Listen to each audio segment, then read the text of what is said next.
Hey there, curious minds. Welcome back to Intriguing Info, the channel where we dive into the most bizarre, hilarious, and downright mind-blowing stories from history. Today's tale is so ridiculous that if it weren't true, you'd swear I made it up. I'm talking about the time Australia declared war on emus. Yes, you heard that right, emus. The big, flightless birds that look like ostriches with an attitude. But here's the craziest part. The emus won. Stick around to find out how one of the world's most advanced militaries managed to lose to a bunch of birds. Alright, let's set the stage. The year is 1932, and Australia is in the middle of the Great Depression. Times are tough, especially for farmers in Western Australia. Many of these farmers were veterans of World War I who had been given land by the government to start a new life. But farming in the harsh Australian outback was no easy task. Enter the emus. These flightless birds, which can grow up to 6 feet tall and run at speeds of 30 miles per hour, decided that farmland looked like an all-you-can-eat buffet. After the wheat harvest began, tens of thousands of emus descended on the region, trampling crops and devouring anything in sight. For the farmers, it was a disaster.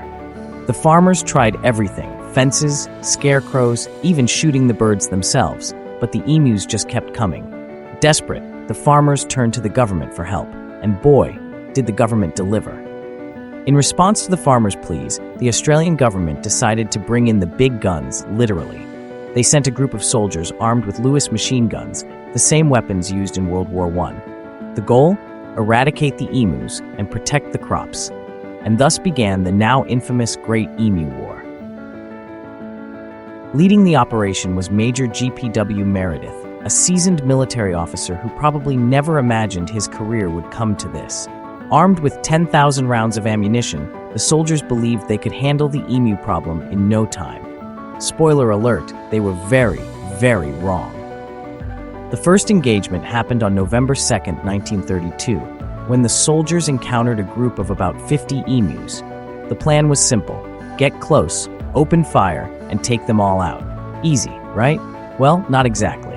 As soon as the soldiers opened fire, the emus scattered like pros in a tactical retreat. Their speed and agility made them almost impossible to hit. By the end of the day, only a handful of birds had been killed. And this was just the beginning of the army's frustrations.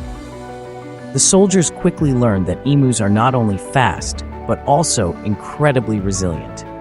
One bird reportedly took multiple bullets and still managed to run away. It was like they were the Terminators of the bird world. Over the next few days, things went from bad to worse.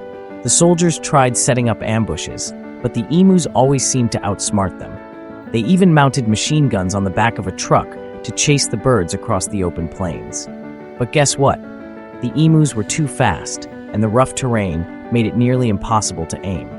At one point, the truck got stuck, and the soldiers had to retreat, humiliated by a bunch of flightless birds. By the end of the first week, the army had used up 2,500 rounds of ammunition and killed only a few hundred emus. For every bird they killed, dozens more seemed to take its place. It was like fighting a feathery hydra. By mid-November, it was clear that the Great Emu War was a total disaster.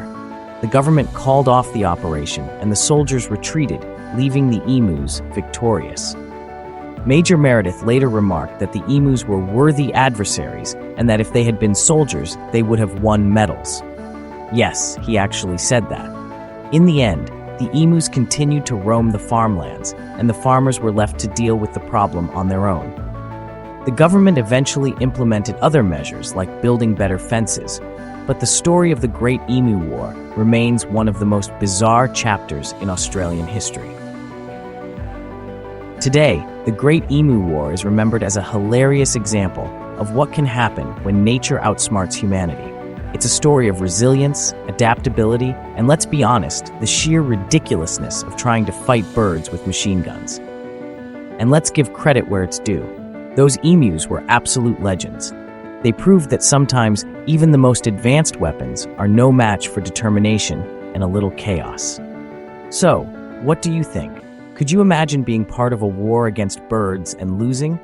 Let me know in the comments below. And if you enjoyed this bizarre tale, don't forget to hit that like button, subscribe, and ring the bell so you never miss another wild story from history. Until next time, stay curious, stay bold, and remember, never underestimate an emu. This is Intriguing Info, signing off.